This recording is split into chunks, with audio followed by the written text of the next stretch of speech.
We, the people of India, having solemnly resolved to constitute India into a sovereign, socialist, secular, democratic republic, and to secure to all its citizens justice, liberty, equality, and fraternity, in our Constituent Assembly, this 26th day of November, 1949, do hereby adopt, enact, and give to ourselves this Constitution. What you just heard is the preamble to the Constitution of India. To understand the preamble, we need to first understand what a constitution is. Firstly, a constitution is a list of principles that the people of a country agree upon as the basis of how they want to be governed. Almost all countries in the world have a constitution. Nepal is actually in the process of rewriting its constitution. Let's take a closer look. Nepal used to be a monarchy, and so, as per the earlier constitution adopted by Nepal in 1990, the final authority rested with the king.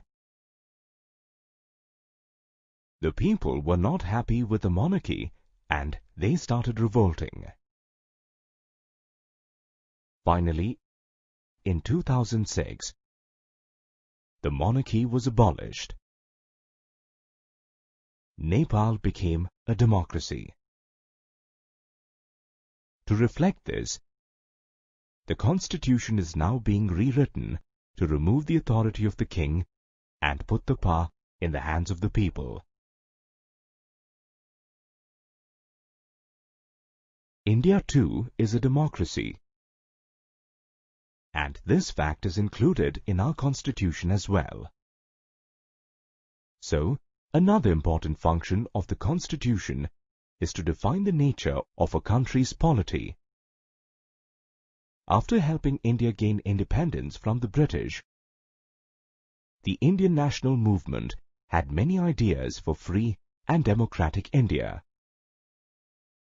They envisioned a set of laws that would determine the functioning of a democratic government. Did you know that the Constitution of India was decided by a team of 300 people under the chairmanship of Dr. Baba Saheb Ambedkar? It took 3 years to write and finally came into force on the 26th of January 1950, the day India celebrates as Republic Day. As we already saw, India too is a democracy,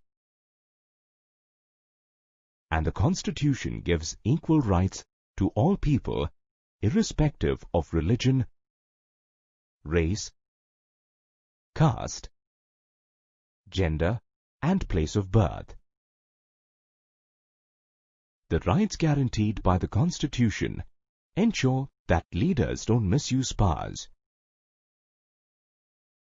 As all people have equal rights, the Constitution ensures that a majority cannot enforce their views on a minority and so prevents tyranny.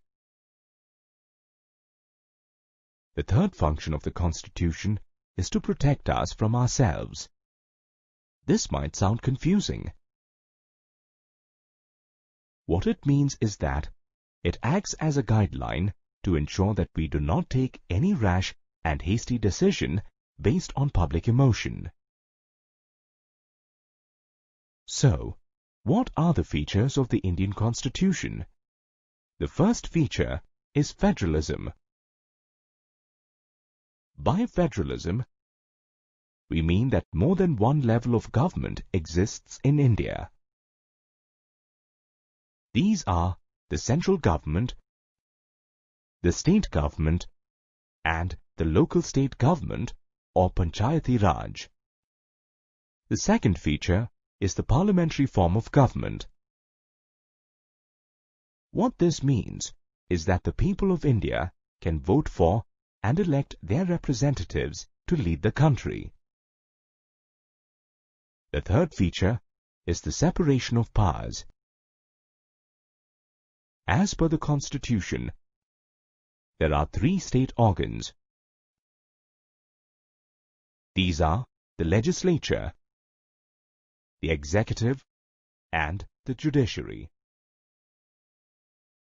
The legislature refers to the Indian Parliament, which consists of the elected representatives.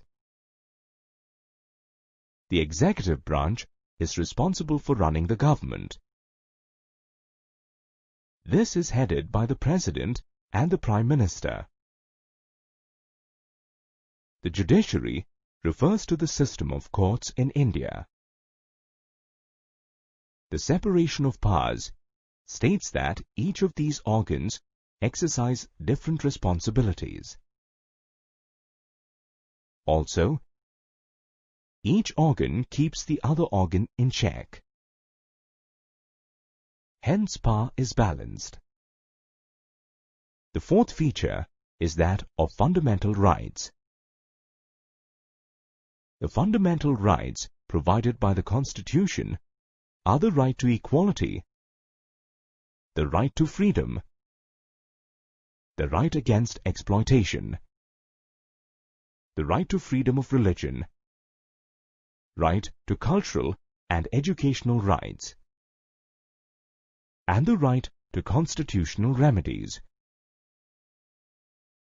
The other feature of the Constitution is secularism.